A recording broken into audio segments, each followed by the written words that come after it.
Sementara itu, polis sedang menjejaki 4 warga asing yang melarikan diri selepas disahkan positif COVID-19 di Sepang, Selangor. Ketua Polis Daerah Sepang, Asisten Komisioner Wan Kamarul Azran Wan Yusof berkata, 2 lagi rakan pekerja berkenaan yang turut positif COVID-19 kini dirawat di Hospital Sungai Buloh.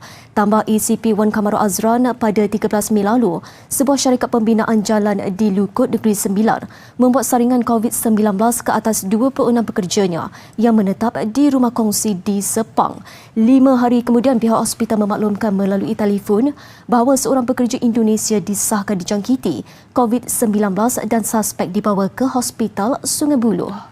Pada masa sama, pihak syarikat mendapati terdapat 4 pekerja Indonesia dikenali sebagai Julian Nasari, 20 tahun, Faisal, 26, Jasman, 27 dan Afrizal, 24 tahun sudah melarikan diri. Keempat-empat suspek warga asing yang lari itu berumur antara 22 hingga 27 tahun. Pihaknya meminta kerjasama orang ramai untuk memberikan maklumat serta kerjasama kepada polis supaya mereka ini dapat dikesan dan dihantar ke hospital untuk rawatan lanjut.